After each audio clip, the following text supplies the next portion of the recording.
Hello my beautiful friends and welcome back to our channel and today's video on the cost of being extraordinary. Now this has come up in what feels like a tsunami of success for my clients, not just one client but multiple clients winning awards and making enormous changes and affecting political decisions. Just enormous success, not only personally, professionally for them and in terms of the services that they're offering, but also in the way they're influencing people and the way that they are taking on more and more power because of the way they're showing up themselves, because of how successful they have been. They are also being given more positions of power and influence. And what I want to talk about today is a lot of what we have been coaching on in what you would think would just be enormous, ongoing, celebratory sessions. Just lapping up and basking in all of the success and the joy that that brings. But instead, do you know what comes up?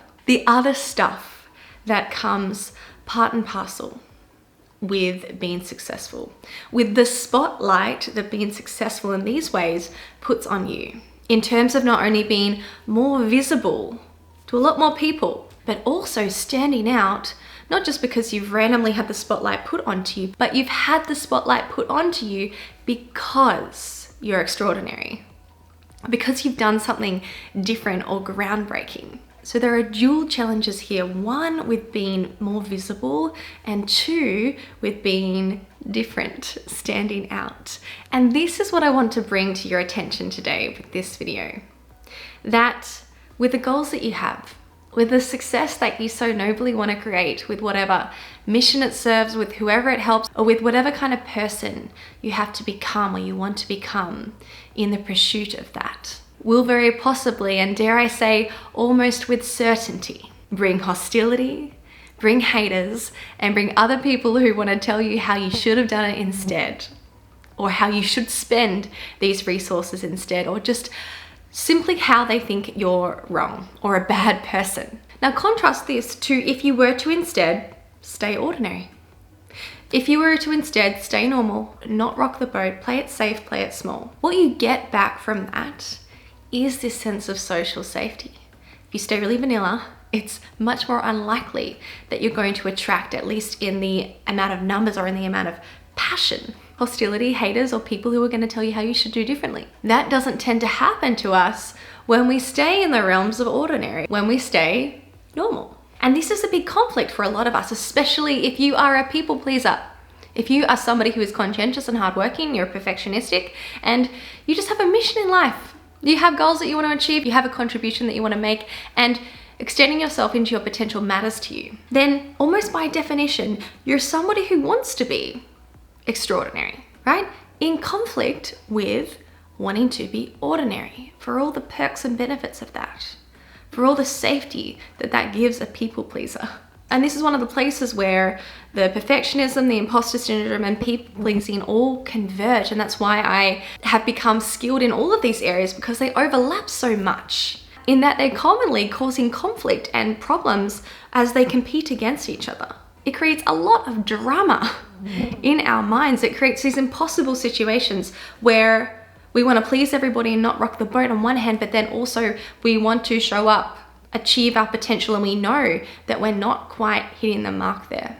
And as they fight against each other, we can just be using all of our energy, pushing back and forth instead of really going forwards. So that is the first point I just wanted to bring up to highlight for everybody watching right now, that with the success, with being extraordinary, you will often find part and parcel to that is the hostility, the haters, and the people who would tell you how to do otherwise or how you should do differently. And the second part of this video that I wanted to bring to you is to not let this be discouraging to you, but to recognize that this is one of the obstacles that you want to plan to be able to overcome, that you want to prepare yourself for. And you want to not buy into this idea that there is a way that you could please everybody, keep everybody happy with you, keep everybody liking you, approving of you, thinking you're doing perfectly, people pleasing on the way to being extraordinary. You really do need to pick a team. If what's most important to you is pleasing everybody and having everybody like you, then you're gonna need to stay pretty ordinary.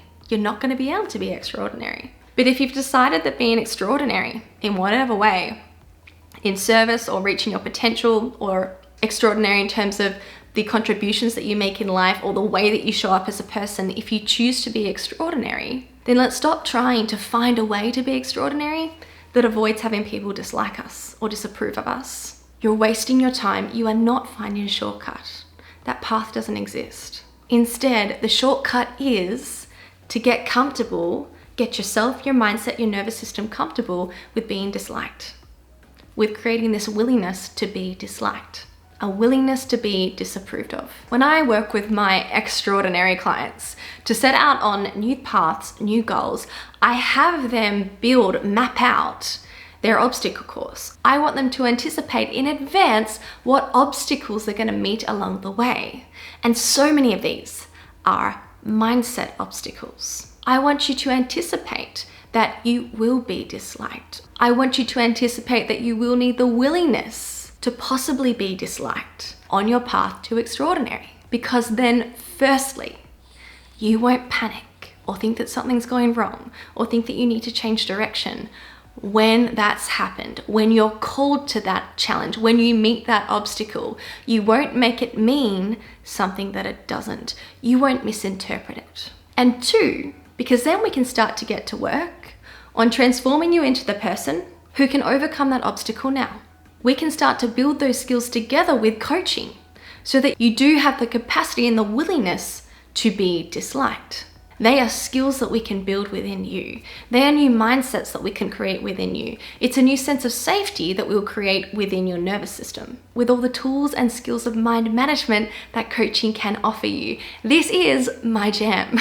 This is my favorite area to work because it's so impactful. Because if we don't do those two things, if we don't recognize that the obstacle is just an obstacle, not a sign that we're on the wrong course, then we won't accidentally self-sabotage and turn around and go back or try and find a different way that doesn't have that obstacle. If we just appreciate that the obstacle is a part of this course that we're on. And secondly, if we can get to work building these skills now, before you need them, you will actually become more brave, more courageous. It won't feel that way because you'll actually have more safety, but you'll be more brave in terms of how you're acting compared to how you are now. When you realize that these are just skills that you want to build along the way, you're going to start taking action and taking opportunities to build those skills. So you'll be prepared when you really, really need them and want them. All right, my beautiful friends, so with this video, I hope I have helped you to see that with great success, with all of the success, being extraordinary in whatever way you want to be,